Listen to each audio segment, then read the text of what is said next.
স্বামীজির 150তম জন্মবার্ষিকীতে স্বাগত।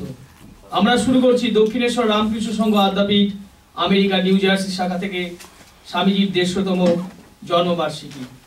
স্বামীজির প্রথমেই আমরা শুরু করছি স্বামীজির প্রতিকৃতিতে মাল্যদান। মাল্যদান করবেন আমাদের মন্দিরের প্রেসিডেন্ট ডক্টর অমিতাভ হাজরা। অমিতাভ হাজরাকে আসবার জন্য অনুরোধ করছি।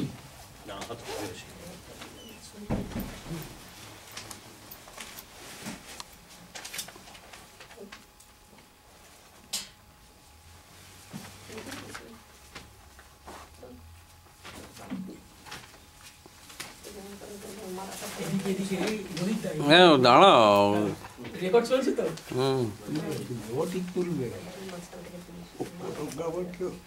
সবাই একটু হাততালি দিন।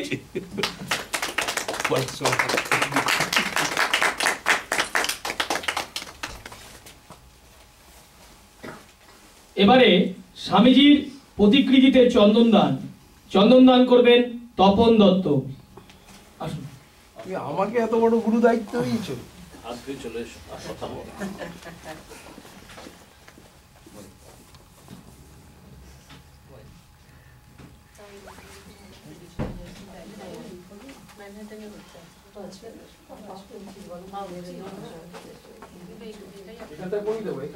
তিনবার এই যে এই রিং ফিঙ্গার দিয়ে তিনবার একটু সাইড দিয়ে হ্যাঁ একটু সাইড করে কারণ তাহলে ফটোটা বাসুদেবায় না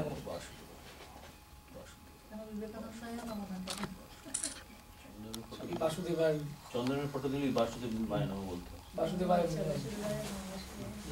থ্যাংক ইউ।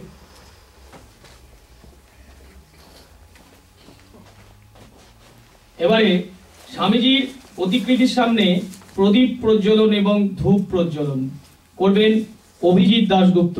আসুন।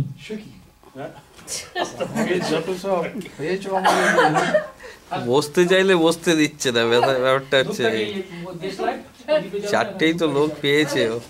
সাইড করে করো তাহলে ছবি উঠবে। একটু সাইড আমরা দেখতে পাচ্ছি না তো। বাপন সাইড করে বসো।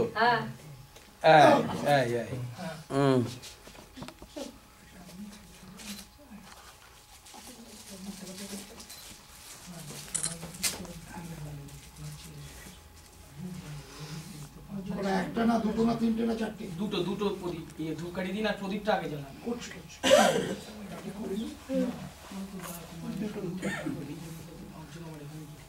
হ্যাঁ আমার সাথে কালকে কথা হয়েছে।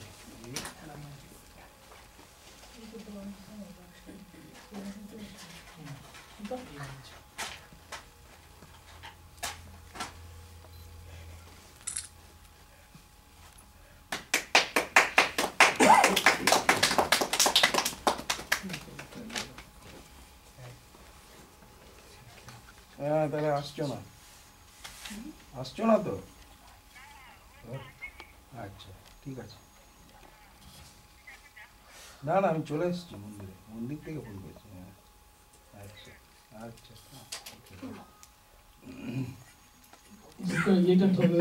প্রদীপ থেকে ধরিয়ে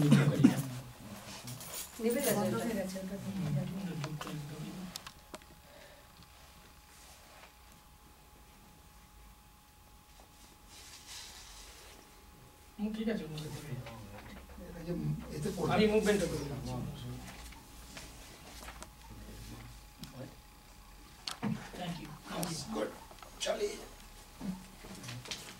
এবার স্বামীজির সেলিব্রেশন 150তম সেলিব্রেশন আমরা করছি কেক কাটার মাধ্যমে। কেক কাটবেন ললিত ঘোষ। আসুন। তাহলে ওটা চলো ছবিটা লাগিয়ে আমি করবো।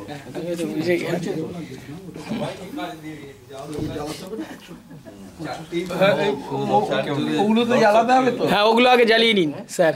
150টা আগে যে দেশলাই নিচে আছে তিনটে মোমবাতি জ্বালিয়ে দাও বাস, তারপর নিবেও তো হবে। আবার একটা তো তিনটে জ্বালাবো নাকি? দাও তিনটে জ্বালিয়ে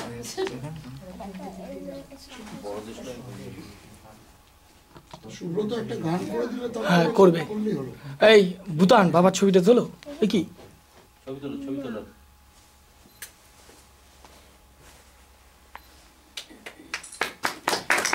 এবার কেকটা কাটুন। হ্যাপি বার্থডে টু ইউ গানটা করুন। পুড়িয়ে দেবে না তো? হ্যাঁ ফুদিয়ে নিভিয়ে দিন। পুড়িয়ে নেবো না, হাত দিয়ে নেবো। হ্যাঁ হ্যাঁ ঠিক আছে পুড়িয়ে নেবো। ঠিক আছে ঠিক আছে বলে এবার happy birthday to you Swamiji. Happy birthday. আরে ভূতান তোমরা গান করো? রিক, আরে গান টান করো। আচ্ছা হ্যাপি বার্থডে বলো। গানটা করতে বলছে birthday to you Swamiji happy birthday to you Swamiji. Happy birthday to you. একটুখানি কেটে একটুখানি খাওয়ানোর মতন করুন, স্বামীজিকে একটু খাইয়ে দেওয়ার মতন করুন, সামান্য একটুখানি। চামচ স্পুন থাকলে স্পুন দেবো একটা? হ্যাঁ দাও স্পুন দিয়ে দাও।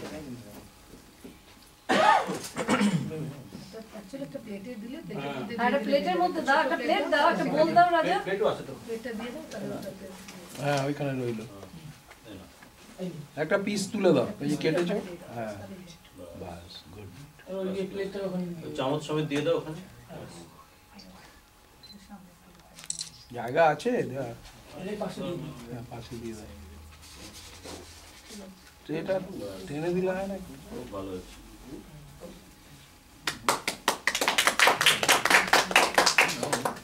সবাইকে ধন্যবাদ। এবারে উদ্বোধনী সঙ্গীত। উদ্বোধনী সঙ্গীত আমরা শুনবো সুব্রতা দত্তের কণ্ঠে।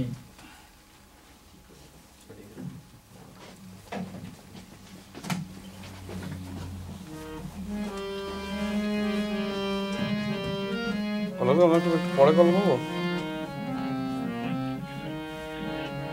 হ্যাঁ হ্যাঁ ওই হ্যাঁ নিশ্চয়ই। হুম হুম হুম হ্যাঁ নিশ্চয়ই।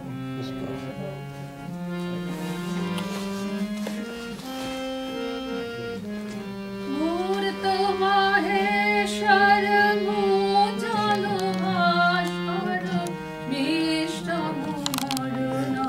মাইক চলছে না। মূর্ত মাহেশ্বর মোচল ভাস্কর বিষ্ণু নরবন্দ वन्दे वेदतनुमुचित गर्हित काञ्चन कामिनि वन्दे वेदतनुमुचित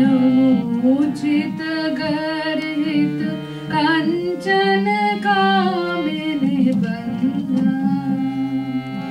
कोटि भानुकर दीप्त सिंह मह कटितट कौपिन बान्धव अभिरभिहुङ्कर नाभित दीनमुख अभिरभिहुङ्कर नाभित दीनमुख प्रचण्ड ताण्डव नृत्य भुक्ति मुक्ति कृपा कटाक्ष प्रेक्षण मोघदन विदलन दक्ष बालचन्द्रधर बिन्दु बन्द नौमि गुरु विवेकानन्द बालचन्द्रधर बिन्दु बन्द नौमि गुरु विवेकानन्द बालचन्द्रधर बिन्दु बन्द नौमि गुरु विवेकानन्द।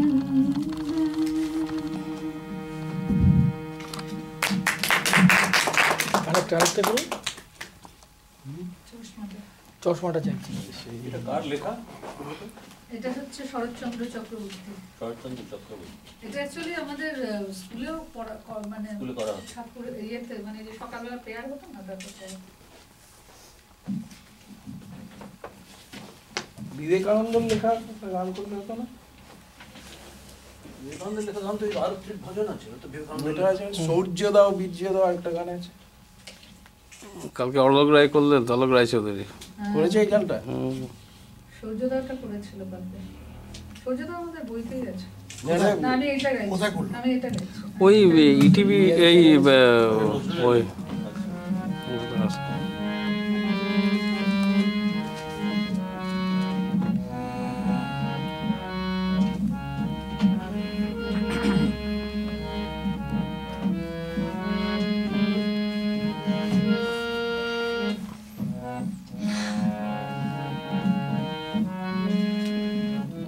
জয় বিবেকানন্দ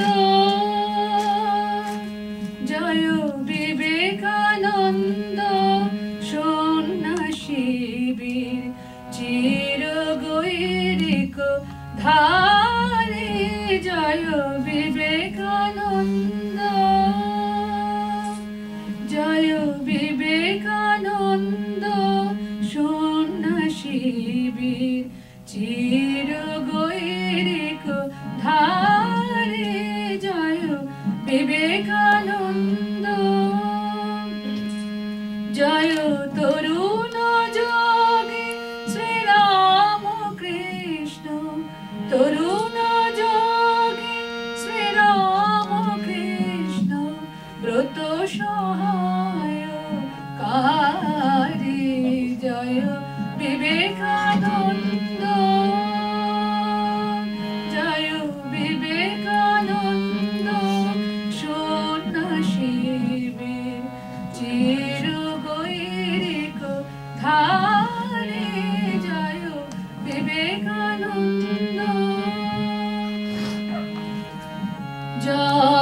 জগাহুতির হোম শিখা সম তুমি তেজস্বী তাপসী পরম জগাহুতির হোম শিখা সম তুমি তেজস্বী তাপস পরম ভারতরিন্দম নম নম ভারতরিন্দম নম নম বিশ্বমথবি হারি জয় বিবেকানন্দ জয় বিবেকানন্দ সন্ন্যাসীবীর চির গৈরিক ধারে জয় বিবেকানন্দ মদ গর্বিত বলদর পীর দেশে মহাভারতের বাণী মদ গর্বিত বলদর পীর দেশে মহাভারতের বাণী শুনায় বিজয়ে ঘুচাইলে স্বদেশের অপযশ গ্লানি নব ভারতে আনিলে তুমি নবমের ভারতে আনিলে তুমি নবমের মুছে দিলে যাতে ধর্মের ভেদ ভারতে আনিলে তুমি নবমের ভারতে আনিলে তুমি নবমের মুছে দিলে যাতে ধর্মের ভেদ জীবেশ্বরে অভেদ আত্মা জীবেশ্বরে অভেদ আত্মা জানাইলে উচ্চারে জয় বিবেকানন্দ জয় বিবেকানন্দ সন্ন্যাসীবীর চির গৈরিক ধারে জয় বিবেকানন্দ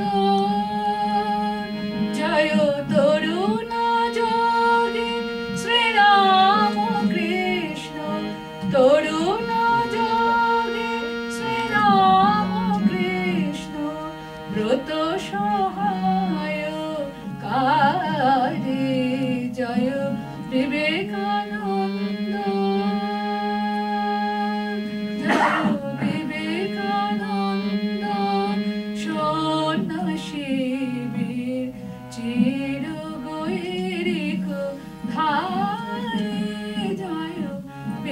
এবারে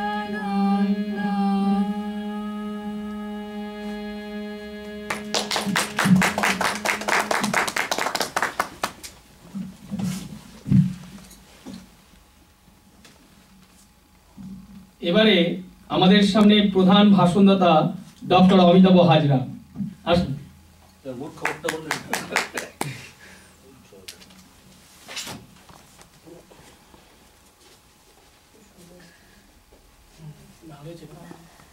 বিজলিতে বোধহয় কিছু হচ্ছে কিছু হচ্ছে না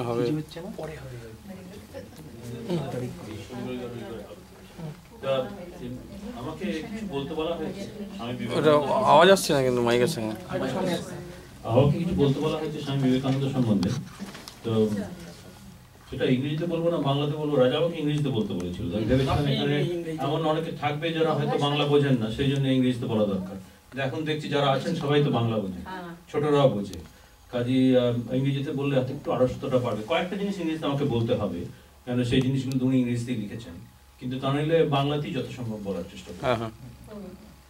বিবেকানন্দ সম্বন্ধে নতুন কিছু বলা খুব শক্ত, কেননা বিবেকানন্দ তাঁর 40-এর কম বছর বয়সেই এত কাজ করে গেছেন আর তার জন্য এত খ্যাতি লাভ করেছেন যে ভারতের মধ্যে তো বটেই, ভারতের বাইরেও যারা হিন্দু আছে এবং যারা কোনোভাবে ভারতের বাইরে থাকলেও মনে করে ভারতীয় ঐতিহ্যের মধ্যে আছে, তারা সবাই বিবেকানন্দের নাম জানে এবং জীবনের প্রায় সব কথাই জানে। তাও আমি একটু চেষ্টা করবো নতুন কিছু একটু বলার। বিবেকানন্দ বলতে আমরা সাধারণত বিবেকানন্দকে কিভাবে জানি? আমরা জানি বিবেকানন্দ একজন যাকে বলে স্পিরিচুয়াল লিডার, আধ্যাত্মিক জগতের একজন তারকা। যে রামকৃষ্ণদেব যে আগুন জ্বালিয়ে দিয়ে গেছিলেন বিবেকানন্দের মধ্যে, সেই আলো মানুষকে তো তার সারা জীবন ধরে পথ দেখালো পাশ্চাত্যে, ভারতবর্ষের সর্বত্রই, এবং এখনো দেখেই যাচ্ছে বলতে হয়। তার সেই গাইডিং লাইট এখনো জ্বলছে।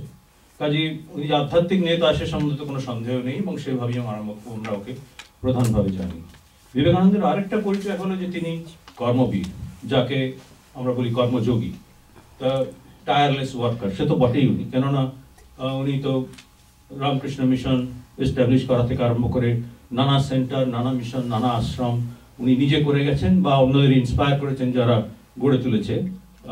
সেই কাজ তোমার চলছে। আর জীবনের সেই মুখ্য উদ্দেশ্যই ছিল যে মানুষকে অন্ধকার থেকে নিয়ে আসা, ভারতবর্ষের মানুষকে তার জাগতিক অন্ধকার, দারিদ্র্য ইত্যাদি থেকে তোলা এবং পাশ্চাত্যের লোকেদের তাদের আধ্যাত্মিক অন্ধকার থেকে তুলে আনা।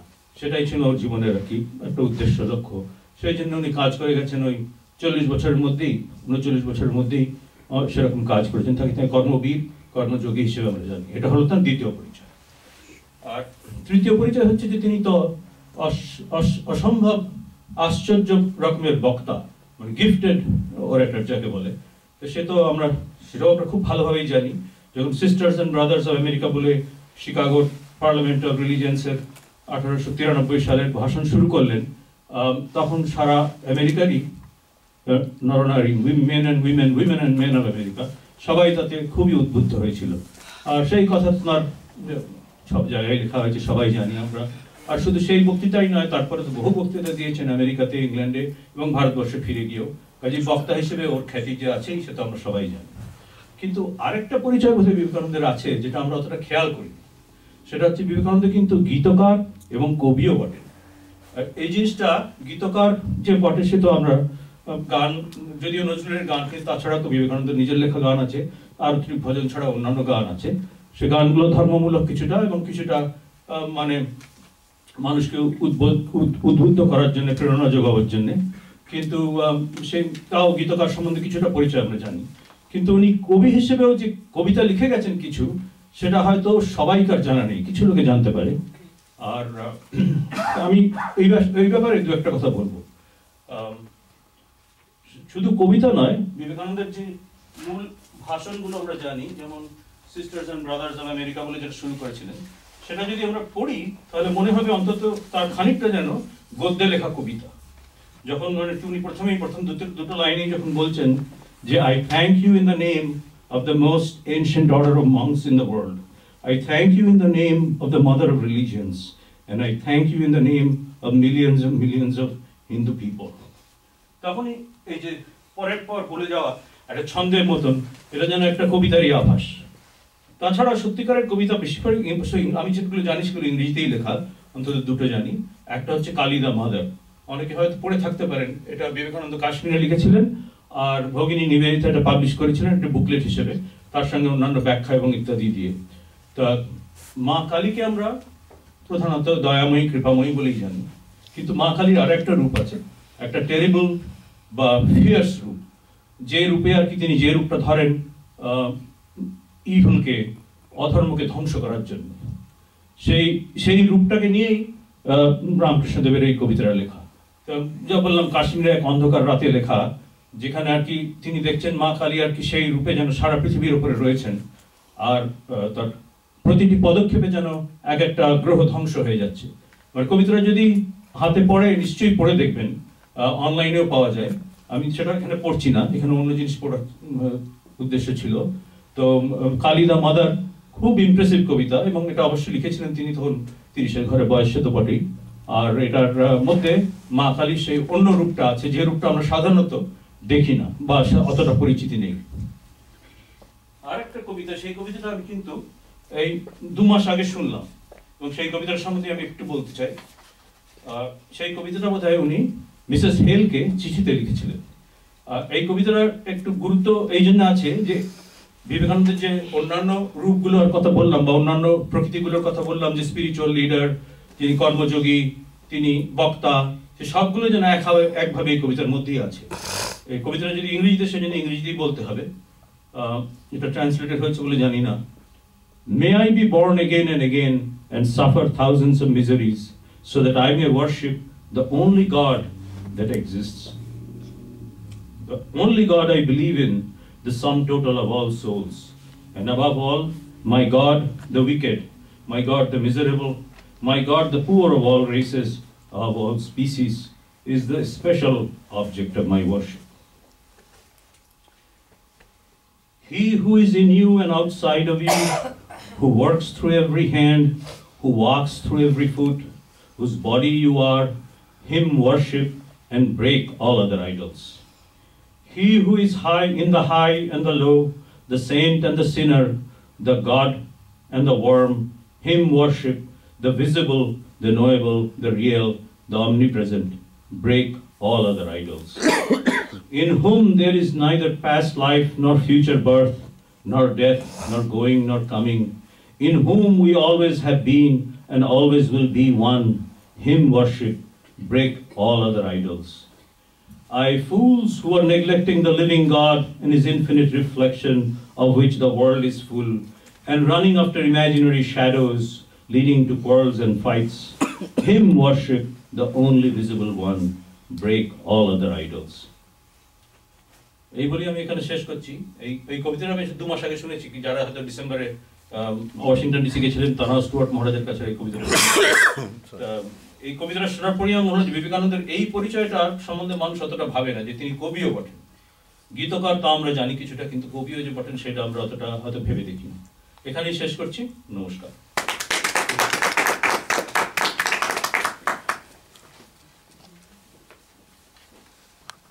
এবারে আমাদের সামনে কিছু বলবেন শুভদীপ দত্ত ওরফে Riju.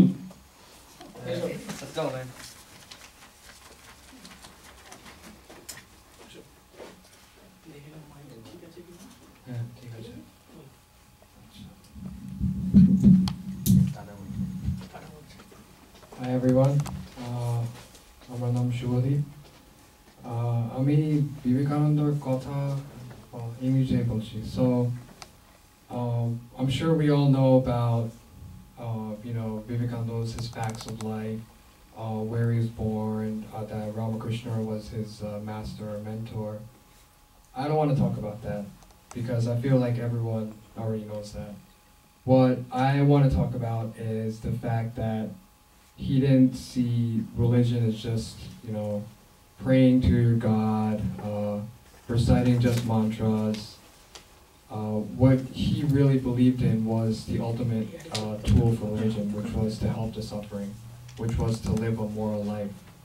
And that's something that the world, if you look at, various examples, how a lot of people, they use religion for other reasons. Some people they'll use it to justify a war. Some people they'll use it, you know, to try to convert others for their own cause. But the way he exemplified religion, or the way he approached religion, was much different than what a lot of people approach religion now. He went to the root of what religion really is, and that's really what inspired me. When he came to America, he didn't come to convert people. I'm sure if you heard his first words in a speech, I think, of 7,000 people was, "Sisters and Brothers of America." He didn't start off with, "Hi, I'm a Hindu. I'm from India." He started off saying that we're all brothers, we're all sisters, we're a human race. So that was what really inspired me. I don't believe that just in my opinion, I don't believe that just, you know, if I could just speak to what he was, or his I'm sure we all know that, you know, what he accomplished. But my inspiration is that belief that he came to America, that he represented, he basically opened everyone's eyes to how India really is. That India isn't just, you know, someone that you need to help. India isn't just someone that England needed to help out because they're full of poverty, they're full of filth and stuff like that. India is very wealthy in the sense that vast knowledge, vast spirituality that the West didn't even know about. And to me, and how he lived in that respect, and his beliefs in that respect, that's really how I feel that his message should be carried on. Because he wasn't just a representative of Hinduism. He was a representative of India. He was a representative of the human race. You know, he was more than just one. He was more than just part of one single group. You really can't put a person and say he represented this. He represented the interest of everyone. Everyone who was suffering, everyone who was feeling depressed, everyone who was feeling down. He represented them. He felt for them. I know I heard a story somewhere about, I think, these animal rights groups. They're saying, you know, why don't you care that, you know, there's cows that are being slaughtered? Why don't you care about that? He said, I'm more concerned with the human being. I'm more concerned with the human race than cows being slaughtered. I'd rather save one human life than a cow's life. You know, that was his. He was ultimately for humanity, which I think is the most impressive part of him. That's all I have to say. Good job. Good job. That's it.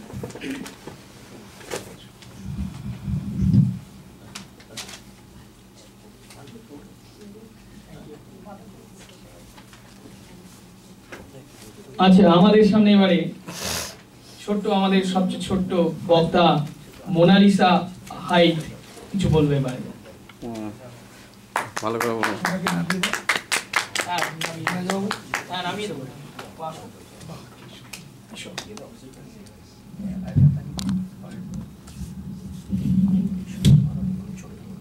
রাজা আরেকটু এদিকে আরেকটু করবে, আরেকটু চাপবে এদিকে।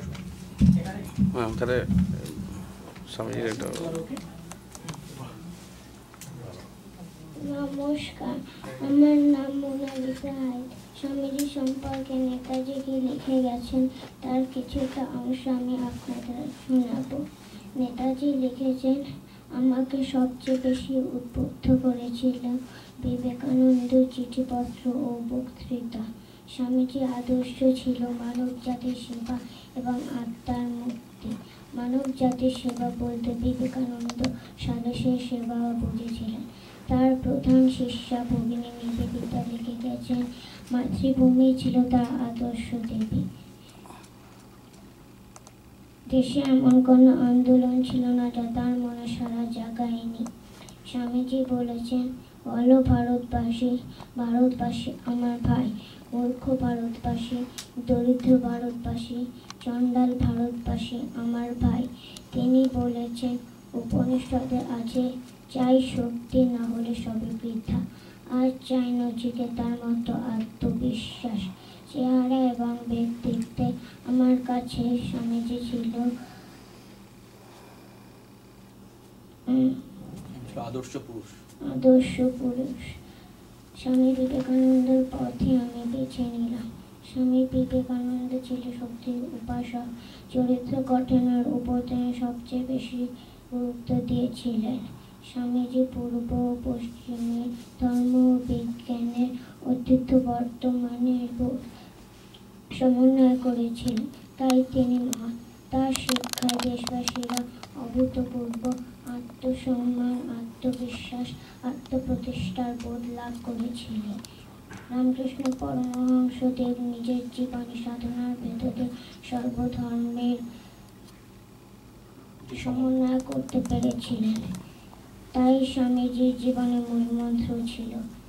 আমি মনে করি যে স্বামীজি ও রামকৃষ্ণ একটা অখণ্ড ব্যক্তিত্বের দুই রূপ। আজ যদি স্বামীজি জীবিত থাকতেন তাহলে নিশ্চয়ই আমি তাকে গুরুপদে গ্রহণ করতাম। নমস্কার। ভীষণ ভালো বলেছো, এত ভালো বলেছো, খুব সুন্দর হয়ে গেল, খুব সুন্দর। ভীষণ ভালো বলেছো, ভীষণ। Thank you Monalisa, thank you so much.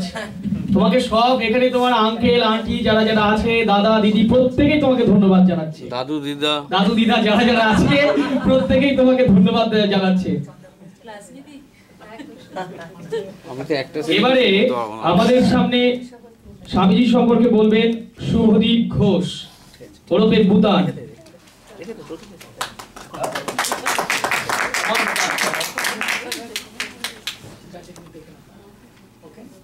Hello.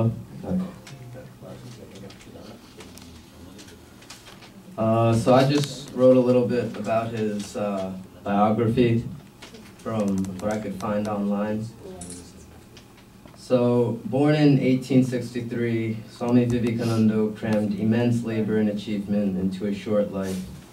He embraced the philosophies of the Western mind, along with the worship of science. At the same time, in his desire to know the truth about God, he questioned people with holy reputation, whether or not they truly saw him. And along the way, he found Sri Ramakrishna, who alleviated his doubts and turned him into a sage and prophet. And after his death, he became a wandering monk in India, trying to help everyone he could. And he felt great compassion for the people and represented India in famous Chicago Parliament of Religions in 1893. And he was greatly admired by everyone. He became a celebrity in America and worldwide for it. And for the next 3 years, he taught the Vedanta philosophy and religion in America and England, and eventually founded the Ramakrishna Math and Mission. And he strongly believed in the power of youth, and that the posterity, meaning future generations, was the key to the world's future, and that they were the ones that could help the world become a better place. And he raised spiritual awareness throughout the country, and now he's remembered in today for revitalizing Hinduism throughout the world, not only in India, but through in America and a lot of different countries everywhere else. And he created a new sense of nationalism that touched the population, and he's credited for being India's savior and the maker of modern India. And without him, India could not be where it is today, independent and united. Thank you.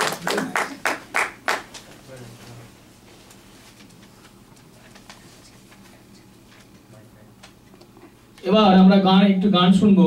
সঙ্গীত পরিবেশন করবেন Niloy height. আসুন দাদা।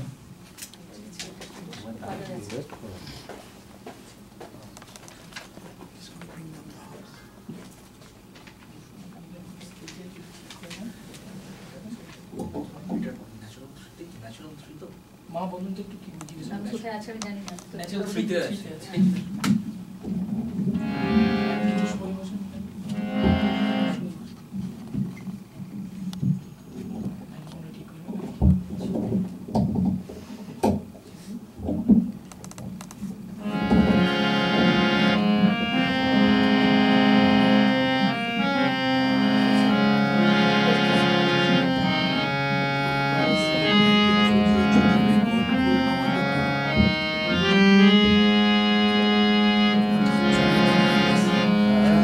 জাগ্রত জীবনে উদ্যমতা নির্মল উচ্ছল প্রাণ গাহি বিবেকানন্দের জয়গান।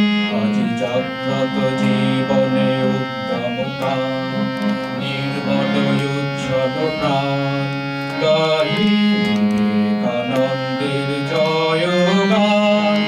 ওই হাকে বীর আমি তৈয়ার ঊর্ধ্বে জলসে খোলা তলোয়ার। ওই হাকে বীর আমি তৈয়ার ঊর্ধ্বে জলসে খোলা তলোয়ার। ওই আসে ধীর শান্তি আমার হৃদয়ে ধরিয়া প্রেম কথা। আজি জাগ্রত জীবনে উদ্যমতা নির্মল উচ্ছল প্রাণ গাহি বিবেকানন্দের জয়গান। বলে বীর বলে ধীর আমরা সবাই বিবেকানন্দের সন্তান ভাই। বলে বীর বলে ধীর আমরা সবাই বিবেকানন্দের সন্তান ভাই। আমাদের মহাগান আগুয়ান বলিদান, আমাদের মহাগান আগুয়ান বলিদান। আমরা গাহি আজি জয়গান। শঙ্কা নাহি রে নাহি তোরে নিরানন্দ, ওই শোনো ডাকিতেছে বিবেকানন্দ। শঙ্কা নাহি রে নাহি তোরে নিরানন্দ, ওই শোনো ডাকিতেছে বিবেকানন্দ।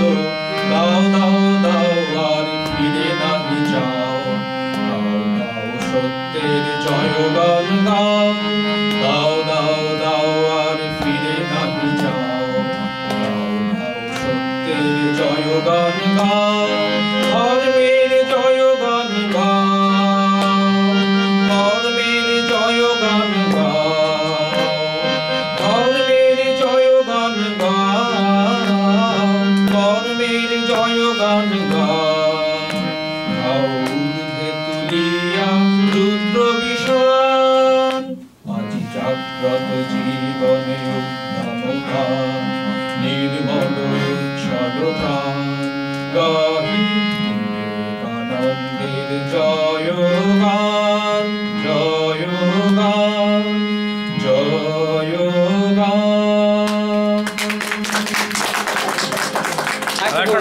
একটা করুন। একটু জল দেবো? না বই চাই। ওই যে ওর কাছে খাতা চাইছে।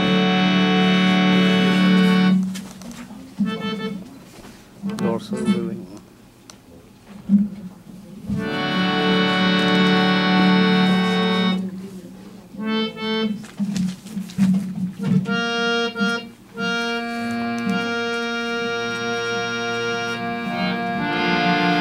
মাকেই তোলা হয়নি, মাই রাগ করবে।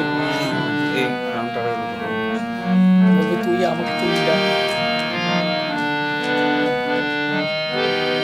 বিবেকানন্দ শ্রীরাম কৃষ্ণ শক্তি ধর জাগো জাগো। জাগাই নির্ভয় আশিস বর্ষণে সবার অন্তরে জাগো জাগো। বিবেকানন্দ শ্রীরাম কৃষ্ণ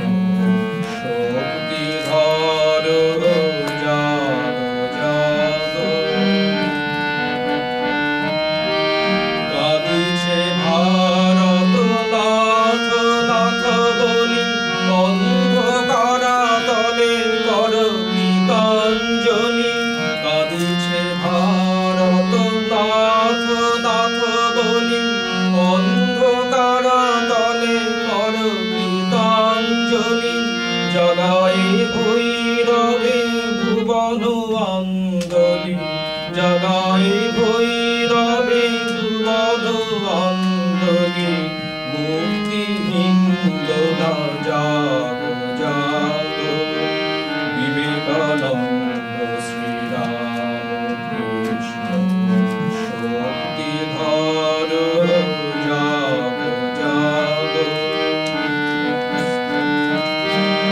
উড়ায় দিক জয়ী কীর্তন গৌরবে কিশোরী হুঙ্কারে জাগবে ভৈরবে উড়ায় দিক জয়ী কীর্তন গৌরবে কিশোরী হুঙ্কারে জাগবে ভৈরবে মিলন ছন্দে প্রতিশি পূরবে মিলন ছন্দে প্রতিশি পূরবে শকতি দুর্জয়ে জাগ জাগ জাগ হে গৈরিকে রাঙায় অন্তর ত্যাগ জন্মি স্নাত লেশি বড় জাগ হে গৈরিকে রাঙায় অন্তর ত্যাগ জন্মি স্নাত লেশি বড় ভারত ভাগ্য বিধায়ক শঙ্কর ভারত ভাগ্য বিধায়ক শঙ্কর সৃজন তাণ্ডবে জাগ জাগ জাগ জাগ জাগ জাগ বিবেকানন্দ শ্রীরাম কৃষ্ণ শক্তিধর জাগ জাগ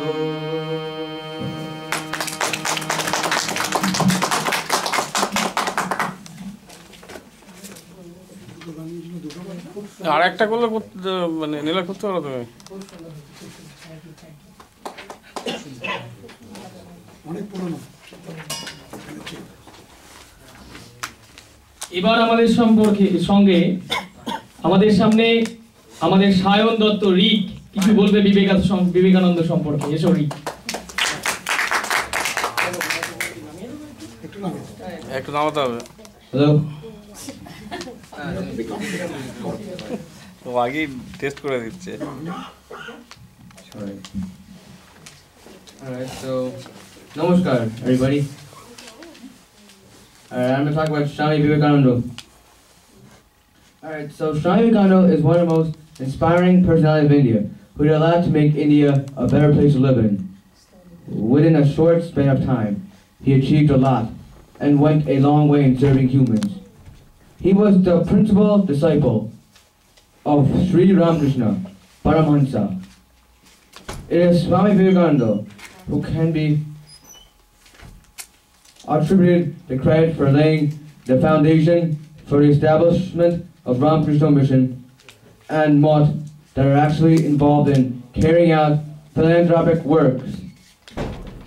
His influence led to the introduction of Vedanta philosophy in America and England. Subhash Chandra Bose called him the maker of modern India. It was the influence of Swami Vivekananda that made his love for his country increase 1,000-fold. He deserves a major credit for giving the nation a modern vision. His influence led to the introduction of Vedanta philosophy in America and England. Read on to know the complete story of Swami Vivekananda. Alright, so this is about his life. Before turning into a monastic, Vivekananda was called by the name Narendranath Dutta. He started meditating at a very early age. Even as a child, he was an all-rounder. He was outstanding at studies, games, and other extracurricular activities. In the year 1879, he joined the Presidency College for pursuing higher studies. After 1 year, he learned philosophy from the Scottish Church College in Kolkata. It was in this college that he got to know about Sri Ramakrishna of Dakshineshwar. Alright, next one. Now he founded the Ramakrishna Mission, and he became the chief disciple of Sri Ramakrishna Paramahansa on the 1st of May in the year 1897. The Vivekananda Ramakrishna Mission is actively involved in the missionary as well as altruistic works such as disaster relief. The disciples that are serving the missions consists of both monastic and householders. Alright. Alright, that's the last one. Talks about his works. Alright, so he compiled a number of books on the 4 yogas, namely Raja Yoga, Karma Yoga, Bhakti Yoga, and the Jnana Yoga. His best literary works include the letters written by him, which have a lot of spiritual value. He maintained a very simple style of writing so that the laymen for whom the message is meant are able to understand his each and every word. He was not just actively involved in writing, but also was a great singer and composed several songs. On July 4th, 1902, at a young age of 39, he passed away. Thank you, that is all. Good job. Thank you. Good.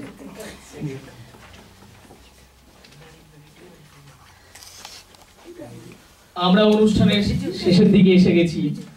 আপনারা কেউ কিছু বলবেন আর স্বামীজি সম্পর্কে? আপনারা কেউ কিছু বলতে চান স্বামীজি সম্পর্কে? ও বলবে, ও খুব বল কিছু। আপনারা কেউ? আমরা এবার শুনবো। তাহলে শেষ বক্তা আমি নিজেই, প্রধান বক্তা। 150তম বর্ষ স্বামী বিবেকানন্দ। আমাদের পরম সৌভাগ্য যে আমরা আমাদের জীবদ্দশায় স্বামী বিবেকানন্দের সার্ধ জন্মশতবার্ষিকী উদযাপনের সুযোগ পেলাম। বুদ্ধের ঔদার্য, শঙ্করাচার্যের প্রজ্ঞা এবং চৈতন্যের প্রেম, এই তিনের সমন্বয়ে গড়া স্বামী বিবেকানন্দ ভারতবর্ষের ইতিহাসে এক বিস্ময়কর ব্যক্তিত্ব। সন্ন্যাসী, সমাজবিজ্ঞানী, ঐতিহাসিক, মানবতাবাদী কি নেই বিবেকানন্দের? এবং সবার উপরে চূড়ান্ত ভারতীয়। ভারতবর্ষকে জানবার জন্য, ভারতবর্ষের মানুষকে চিনবার জন্য তিনি উত্তরে হিমালয় থেকে দক্ষিণে কন্যাকুমারিকা পর্যন্ত সারা ভারতে পরিভ্রমণ করলেন। প্রত্যক্ষ করলেন ভারতের বিপুল ঐশ্বর্য, অসহায় মানুষের দুঃখ দারিদ্র, নৈরাশ্য নিপীড়িত লক্ষ লক্ষ নরনারীর আকুল আর্তনাদ। ভারত পরিক্রমা শেষে কন্যাকুমারীতে শিলাখণ্ডে উপবিষ্ট ধ্যানমগ্ন, ঈশ্বর চিন্তায় নয়, গভীর বেদনায়, মানব চিন্তায় মগ্ন।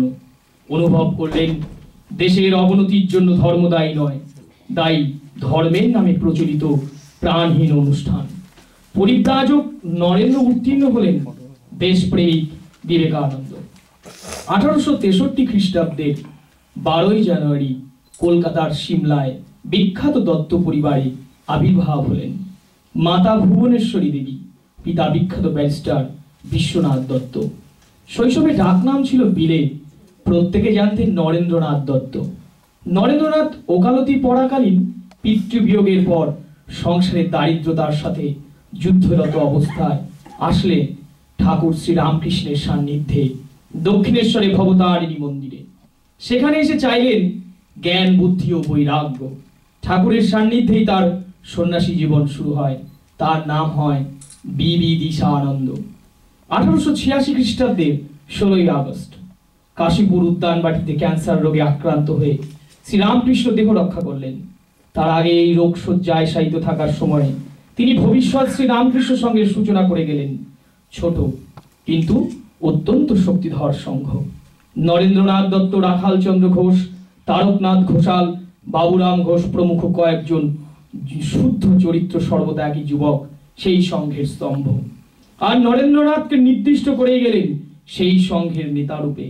ঠাকুরের দেহত্যাগের কিছুদিন আগে থেকেই তিনি নরেন্দ্রনাথকে নিভৃতে ডেকে উপদেশ দিতেন। কি হবে ভবিষ্যৎ সংঘের আদর্শ, কি হবে তিনি নবীন সন্ন্যাসীদের একত্রিত রাখবেন ও পরিচালনা করবেন। এই সময়ে তিনি একটি কাগজে লিখে দিয়েছিলেন নরেন শিক্ষা দিবে। শুধু তাই নয়, দেহত্যাগের কয়েকদিন আগে ঠাকুর নরেন্দ্রনাথকে বলেছিলেন যে তার মধ্যে নিজের সমস্ত শক্তি সঞ্চারিত করে দিয়ে তিনি ফকির হয়ে গেছেন। যে গৃহী ভক্তরা কাশীপুর উদ্যানবাটির ভাড়া দিতেন, শ্রীরামকৃষ্ণের অন্তর্ধানের পর তারা ঠিক করলেন উদ্যানবাটি ছেড়ে দেবেন। যুবক ভক্তদের এতে সায় ছিল না। যে যুবকরা ঠাকুরের রোগশয্যার পাশে একত্রিত হয়েছিলেন, আত্মীয় স্বজনদের পীড়াপিড়িতে তারা যে যার ঘরে ফিরে গেলেন। সাময়িকভাবে মনে হয়েছিল শ্রীরামকৃষ্ণ প্রতিষ্ঠিত সংঘ বুঝি ভেঙে গেল, কিন্তু নরেন্দ্রনাথ হাল ছাড়বার পাত্র নন। যদিও ব্যক্তিগত জীবনে তিনি তখন সর্বাধিক বিপর্যস্ত। ঠাকুরের অন্তর্ধানের বেদনা ছাড়াও রয়েছে পিতৃহীন পরিবারের প্রচন্ড দারিদ্র, তার নিকট আত্মীয়দের নিষ্ঠুরতা ও বিশ্বাসঘাতকতা।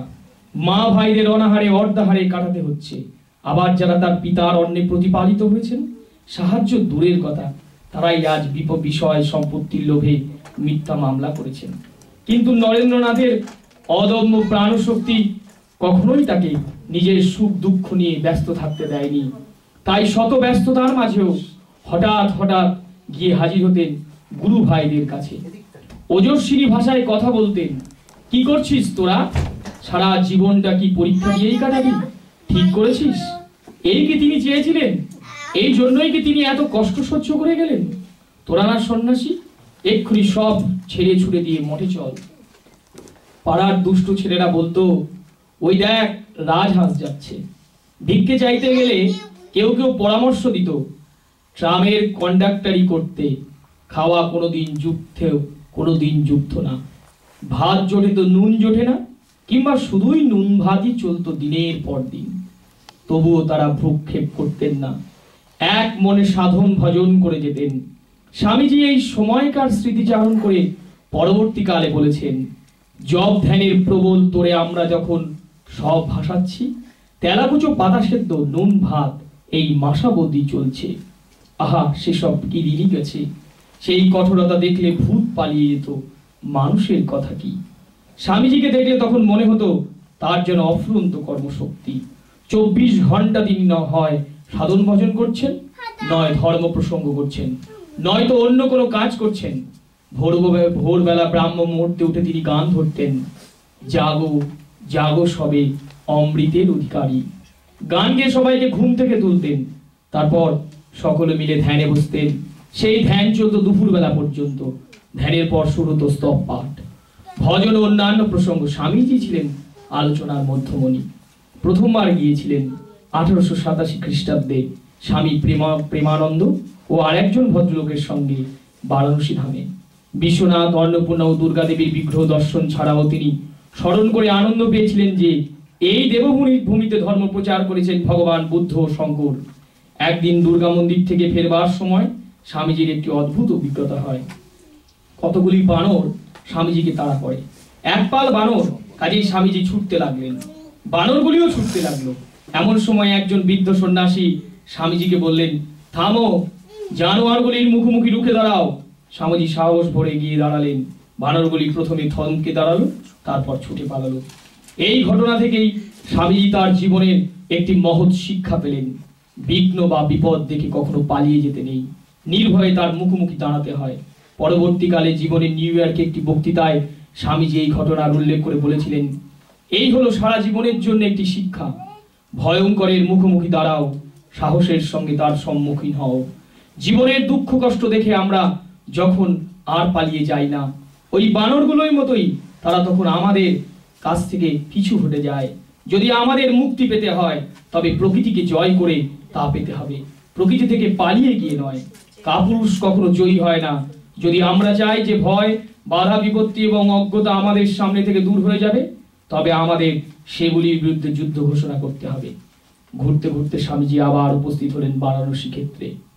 প্রমোদ দাস ঠাকুর বাবুর গৃহে কয়েকদিন থেকে তিনি অখণ্ডানন্দ অযোধ্যা যাত্রা করলেন। বারাণসী ত্যাগ করার আগে প্রমোদা দাস বাবুকে তিনি বলেছিলেন, আবার যখন এখানে ফিরবো তখন আমি সমাজের উপর একটা বোমার মতো ফেটে পড়ব, আর সমাজ আমাকে কুকুরের মতো অনুসরণ করবে। স্বামীজির এই কথা অক্ষরে অক্ষরে সত্য হয়েছিল। কাশীধামে আবার এসেছিলেন তিনি আমেরিকা বিজয়ের পর। সারা ভারত তখন বিবেকানন্দের নামে মুখরিত। 1891 খ্রিস্টাব্দের 24শে জুলাই স্বামীজি রাজা অজিত সিংহের সঙ্গে আবু পাহাড় ত্যাগ করলেন। আজমির হয়ে পরের দিন তারা পৌঁছলেন জয়পুরে। জয়পুরের ক্ষেত্রী হাউসে দিন দশেক কেটে থেকে 3রা আগস্ট আবার রওনা হলেন এবং ক্ষেত্রী পৌঁছলেন 7ই আগস্ট সকালে। ক্ষেত্রীতে পৌঁছানোর কিছুদিনের মধ্যে রাজা স্বামীজির কাছে মন্ত্র দীক্ষা নিয়ে তার শিষ্য হলেন। অজিত সিংহ স্বামীজিকে প্রাণ দিয়ে ভালোবাসতেন, আর স্বামীজিও আশা রাখতেন এই শিষ্যের দ্বারা ভারতবর্ষের অশেষ কল্যাণ হবে। রাজাকে তিনি শুধু ধর্ম শিক্ষা দেননি, রাজার লৌকিক জ্ঞান অর্জনে বিশেষ সাহায্য করেছিলেন। স্বামীজি যে 3 মাস ক্ষেত্রীতে ছিলেন, এই 3 মাসে রাজা স্বামীজির কাছে শিখেছিলেন পদার্থবিদ্যা, রসায়নবিদ্যা ও নক্ষত্রবিদ্যা। রাজপ্রাসাদের সর্বোচ্চ কক্ষে স্বামীজির নির্দেশে রাজা একটি ল্যাবরেটরি তৈরি করেন। সেখানে গুরু ও শিষ্য রসায়ন ও পদার্থবিদ্যার নানা পরীক্ষা নিরীক্ষা মেতে উঠতেন। কখনো বা দূরবীনের সাহায্যে গ্রহ নক্ষত্রের গতিবিধি পর্যবেক্ষণ করতে করতে সময় জ্ঞান হারিয়ে যেত। এছাড়া গান বাজনা তো ছিলই। স্বামীজি গান গাইতেন আর রাজা তার সঙ্গে হারমোনিয়াম বাজাতেন। কেউ কেউ বলেন স্বামীজির বিবেকানন্দ নামটি ক্ষেত্রী রাজা দিয়েছিলেন, কিন্তু দেখা যায় যে আবু পাহাড় থেকে 1891 সালের 30শে এপ্রিল তারিখে লেখা চিঠিতে স্বামীজি বিবেকানন্দ নাম ব্যবহার করেছেন। খুব সম্ভবত দিল্লি ছাড়ার পরেই তিনি আত্মগোপন করার জন্য বিবেকানন্দ নামটি ব্যবহার করতেন, এবং এর পরেও আমেরিকা থেকে যাবার আগে পর্যন্ত কখনো কখনো তিনি বিবেকানন্দ নামের বদলে সচ্চিদানন্দ নাম ব্যবহার করেছেন। ক্ষেত্রী রাজের সঙ্গে দেখা হওয়ার আগে রাজস্থানের কোনো এক রেল স্টেশনে স্বামীজিকে একবার সাময়িকভাবে আশ্রয় নিতে হয়েছিল। ট্রেন ফেল করায় স্বামীজি 3 দিন রেল স্টেশনেই ছিলেন। 3 দিন তার কাছে প্রচুর লোক সমাগম হতে থাকে। তিনিও তাদের সঙ্গে অবিরাম ধর্ম প্রসঙ্গ করে চলেন। গভীর রাত পর্যন্ত লোক আসার বিরাম নেই। এত লোক আসছে, কেউ কিন্তু একবারও খোঁজ করছেন না স্বামীজির খাওয়া হয়েছে কিনা। এইভাবে পর পর 3 দিন সম্পূর্ণ অনাহারে থেকে স্বামীজি ধর্ম প্রসঙ্গ করে চলেছেন। জল পর্যন্ত খেতে পারেননি। 3য় দিন রাত্রে সকলে চলে যাবার পর একটি গরিব লোক এসে তাকে জিজ্ঞাসা করলো, মহারাজ, আপনি 3 দিন তো অনবরত কথাই বলছেন, জল পর্যন্ত খাননি, এতে আমার প্রাণে বড় ব্যথা লেগেছে। স্বামীজির মনে হলো স্বয়ং ভগবানই দিনবেশে এসেছেন। তিনি বললেন, তুমি আমায় কিছু খেতে দেবে? লোকটি জাতিতে চামার। সে বলল, আমার প্রাণ তো তাই চায়, কিন্তু আমার তৈরি রুটি আপনাকে দেব কি করে? আজ্ঞা হয়তো আমি একটা আটা ডাল এনে দিই, আপনি ডাল রুটি বানিয়ে নিন। স্বামীজি বললেন, না, তোমার তৈরি রুটি আমায় দাও, আমি তাই খাবো। লোকটি শুনে ভয় পেল। রাজা যদি জানতে পারে সে আমার চামার হয়েও সন্ন্যাসীকে রুটি তৈরি করে দিয়েছে, তবে হয়তো তাকে শাস্তি পেতে হবে। তবুও সাধু সেবার প্রবল আগ্রহে নিজের বিপদ তুচ্ছ করে সে স্বামীজির জন্য রুটি তৈরি করে নিয়ে এলো। তার দয়া দেখে স্বামীজির চোখে জল এলো। তিনি ভাবলেন, আমাদের দেশের কুড়ে ঘরে এরকম কত মানুষ বাস করে যারা বাইরে দিন দরিদ্র অত্যঞ্জ, কিন্তু অন্তরে মহান। এদিকে স্টেশনের কয়েকজন ভদ্রলোকের নজরে পড়ল। স্বামীজি চামারের হাত থেকে জল খাবার খেয়ে খাচ্ছেন। তারা এসে তাকে বলল, আপনি যে নিজ ব্যক্তির ছোঁয়া খাবার খেলেন, এটা কি ভালো হলো? স্বামীজি উত্তরে দিলেন, তোমরা তো এতগুলো মানুষ আমাকে 3 দিন ধরে বকালে, কিন্তু আমি কিছু খেলাম কিনা তার কি খোঁজ নিয়েছিলে? অথচ এই ছোট লোক হলো আর নিজেরা ভদ্র বলে বড়াই করছো। ও যে মনুষ্যত্ব দেখিয়েছে, তাতেও নীচ হলো কি করে? ক্ষেত্রী রাজের সঙ্গে পরিচয় হওয়ার পর স্বামীজি ওই লোকটির কথা রাজাকে বলেছিলেন। রাজার কৃপায় লোকটির দারিদ্র দূর হয়েছিল। তাই স্বামীজি সকল দেশবাসীর উদ্দেশ্যে বলেছিলেন, হে ভারতবাসী, হে অজ্ঞ, হে মূর্খ, হে চণ্ডাল, হে মুচি, হে মেথর, আমার রক্ত আমার ভাই। একবার স্বামীজি লিমড়ি গেলেন। সেখানে যেতেই সাধুরা তাকে সাদরে গ্রহণ করলেন এবং একটি নির্জন ঘর দেখিয়ে বললেন সেখানে তিনি যতদিন খুশি থাকতে পারেন। স্বামীজি বিন্দুমাত্র সন্দেহ না করে ওই আশ্রমে থাকতে লাগলেন। কিন্তু 2-1 দিন পরেই স্বামীজি বুঝলেন যে এই সাধুরা নামেই সাধু, আসলে তারা ধর্মের নামে নানা রকম ব্যভিচার করে থাকে। রাত্রে আশ্রমে স্ত্রী লোকের গলা স্বর শুনে স্বামীজি এ সম্বন্ধে নিশ্চিত হলেন। স্বামীজি তখন ঠিক করলেন এই আশ্রম ছেড়ে পালাবেন, কিন্তু পালাতে গিয়ে দেখেন তিনি বন্দী। দরজা বাইরে থেকে বন্ধ, আর এই ভণ্ড সাধুরা তার উপরে সব সময় নজর রাখছে। তাদের নেতা স্বামীজিকে বলল, তুমি একজন উঁচু দরের সাধু বলে মনে হচ্ছে, আমরা একটি বিশেষ সাধনা করছি, তাতে সিদ্ধি লাভের জন্য তোমার মতন একজনের ব্রহ্মচর্য ব্রত ভঙ্গ করতে হবে, কাজেই তুমি প্রস্তুত হও। এই দুরভিসন্ধির কথা শুনে স্বামীজির মতো বীর পুরুষও ভয় পেয়ে গেলেন, কিন্তু বুদ্ধি হারালেন না। তিনি এক মনে ইষ্ট দেবতার নাম জপ করতে লাগলেন এবং বাইরে কোনো চাঞ্চল্য প্রকাশ না করে সেই ভণ্ড সাধুদের পরিচালনায় আবার তিনি নিজের ঘরে গিয়ে ঢুকলেন। এদিকে একটি বাচ্চা ছেলের সঙ্গে স্বামীজির খুব ভাব হয়েছিল। ছেলেটি নিয়মিত তার কাছে আসতো। বাচ্চা বলে এই ভণ্ড সাধুরা তাকে স্বামীজির কাছে আসতে বাধা দেয়নি। তিনি সেই ছেলেটিকে মোটামুটি ভাবে বোঝালেন যে তার খুব বিপদ। ছেলেটি জানতে চাইল, আমি কি কিছু করতে পারি? স্বামীজি বললেন, হ্যাঁ হ্যাঁ, তুমি আমাকে উদ্ধার করতে পারবে। তখন স্বামীজি একটি খোলাম কুচিতে অর্থাৎ টালি ভাঙা কিছু একটা টুকরোতে তিনি ইংরেজিতে কাঠকলার সাহায্যে সংক্ষেপে তার বিপদের কথা লিখলেন এবং ছেলেটিকে বললেন লিমরি রাজের কাছে সেই খবর পৌঁছে দিতে। ছেলেটি তাই করলো। কিছুক্ষণের মধ্যেই লিমরি রাজের নির্দেশে সৈন্যবাহিনী ওই ভণ্ড সাধুদের আখড়া ঘিরে ফেললো। স্বামীজিকে উদ্ধার করে তারা রাজার কাছে নিয়ে গেলেন। স্বামীজির কাছে সব শুনে রাজা সেই ভণ্ড সাধুদের উপযুক্ত শাস্তি দিলেন এবং স্বামীজিকে অনুরোধ করেছিলেন রাজবাড়ি থেকে যেতে। তিনি মেনে নিয়েছিলেন। লোকসঙ্গ যে ভালো, সে ভালো বা মন্দ যাই হোক না কেন, চরিত্রের বিকাশের ক্ষেত্রে অত্যন্ত গুরুত্বপূর্ণ। প্রকৃতপক্ষের গুরুত্ব শুষ্ক প্রাতিষ্ঠানিক শিক্ষার থেকেও বেশি। সেই জন্য স্বামীজি বলেছিলেন, লোকের মনে ছাপ দিবার কাজে ভাষা এমনকি চিন্তা পর্যন্ত কাজ করে। 3 ভাগের 1 ভাগ মাত্র, বাকি 2 ভাগ কাজ করে ব্যক্তিটি। স্বামীজি মানুষের সর্বাঙ্গীন বিকাশের কথা বলেছেন। একটি বক্তৃতায় তিনি বলেছেন, ভগবানের ইচ্ছায় যদি সকল লোকের মনেই এই জ্ঞান, ভক্তি, যোগ ও কর্মের প্রত্যেকটি ভাবই পূর্ণ মাত্রায় অথচ সমভাবে বিদ্যমান থাকিত, তবে কি সুন্দরী না হইত? ইহাই আদর্শ, ইহাই আমার পূর্ণ মানবের আদর্শ। স্বামীজির আশা ছিল এই যে আজকের শিক্ষা ব্যবস্থায় সত্যিকারের সার্বিক বিকশিত মানুষ গড়ে তুলবে। 1972 সালে প্রকাশিত লার্নিং টু বি নামক ইউনেস্কোর রিপোর্টের সঙ্গে স্বামীজির চিন্তাধারার অদ্ভুত মিল খুঁজে পাওয়া যায়। ওই রিপোর্টে বলা হয়েছে, শিক্ষার প্রকৃত উদ্দেশ্য হল ব্যক্তি মানুষের শারীরিক, বৌদ্ধিক, মানসিক ও নৈতিক উত্তরণের মধ্য দিয়ে মনুষ্যত্বের সম্পূর্ণতায় পৌঁছানো। স্বামীজির তিরোধানের পর থেকে আজ পর্যন্ত সমাজ পটে যত না পরিবর্তন হয়েছে, শিক্ষাক্ষেত্রে তার থেকে অনেক বেশি পরিবর্তন ঘটেছে। বর্তমান শিক্ষা এক নতুন ধরনের মানুষ গড়ার কাছে সচেষ্ট। স্বামীজিও এরকম একটি সমাজের স্বপ্ন দেখেছিলেন, যেখানে এই নতুন মানুষের মধ্যে জ্ঞান, বহির্মুখ ও অন্তর্মুখ কর্ম এবং মনোসংযোগ একত্র আশ্রিত থাকবে। প্রকৃত চিন্তা নায়ক স্বামীজি 1897 খ্রিস্টাব্দের 15 জানুয়ারি এশিয়ায় ফিরে তার প্রথম জনভাষণে বলেছিলেন, বাস্তবিক পৃথিবীতে এখনো শিক্ষার প্রয়োজন, এখনো সভ্যতার প্রয়োজন। বলিতে কি এখনো কোথাও সভ্যতার আরম্ভ মাত্র হয় নাই। আজ সার্ধ জন্ম শতবর্ষে স্বামী বিবেকানন্দ সম্বন্ধে আলোচনা করতে গেলে অনিবার্যভাবেই এসে পড়ে শিকাগোর বিখ্যাত ধর্ম মহাসম্মেলনের কথা। স্বামীজির বিশ্ব বিজয়ের কথা, শিকাগোর ধর্ম মহাসম্মেলনের কথা বলার আগেই সেই সময়ের বিশ্বব্যাপী যে ঘটনা প্রবাহ বিদ্যমান ছিল তার একটু পরিচয় দেওয়া প্রয়োজন। কলম্বাসের আমেরিকা আবিষ্কারের 400 বছর পূর্তি উপলক্ষে শিকাগো শহরে এক বিশ্ব মেলার আয়োজন হয়। মোট 20টি বিভিন্ন বিষয়ে সম্মেলনের আয়োজন করা হয়। তারই একটি শাখায় এই ধর্ম মহাসম্মেলন। উদ্দেশ্য ছিল বিভিন্ন ধর্মের প্রতিনিধিরা একত্রিত হয়ে ধর্ম আলোচনা করবেন। ধর্ম মহাসম্মেলনের মূল উদ্দেশ্য ছিল বিবিধ সামাজিক সমস্যা যেমন শ্রম, দারিদ্র্য ও প্রাচুর্য ইত্যাদি প্রসঙ্গে ধর্ম কি আলোকপাত করতে পারে তার বিশ্লেষণ।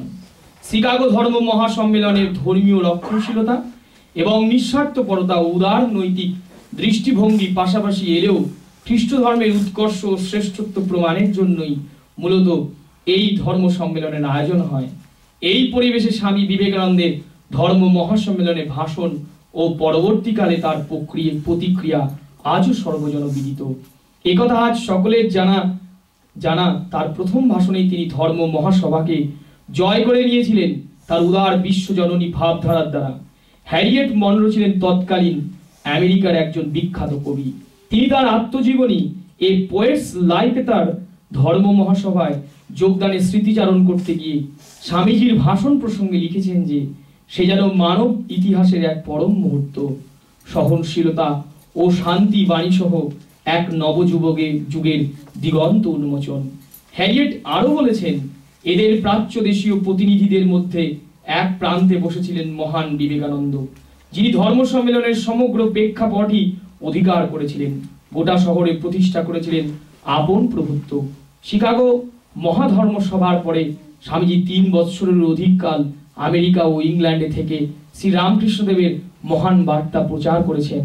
স্বামীজির শিষ্যমণ্ডলীর মধ্যে সেভিয়ার দম্পতি, ভগিনী নিবেদিতা, ক্রিস্টিন ভারতের জন্য যেভাবে নিজেদের নিঃশেষ করে দিয়েছিলেন, আজও স্বামীজির সার্ধ জন্ম শতবর্ষে আমরা কৃতজ্ঞ চিত্তে স্মরণ করি।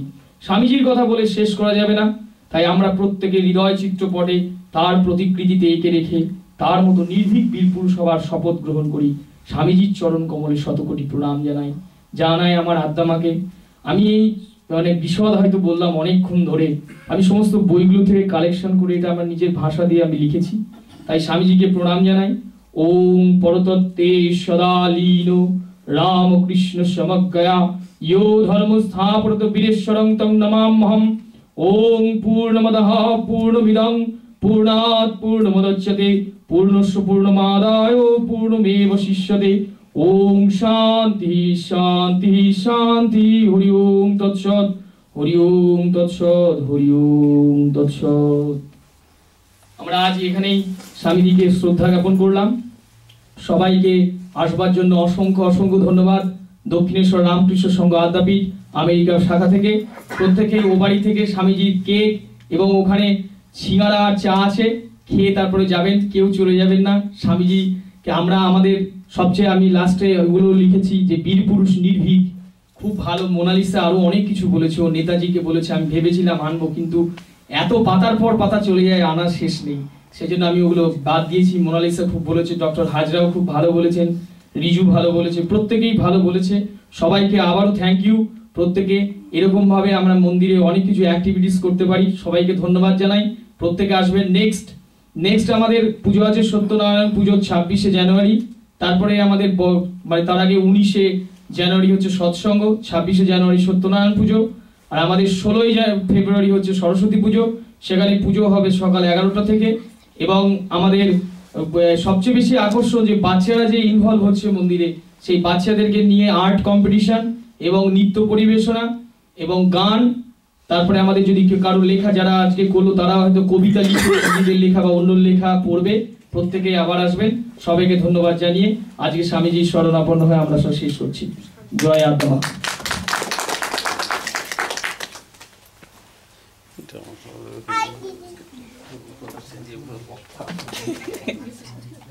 পণ্ডিত লিখেছে।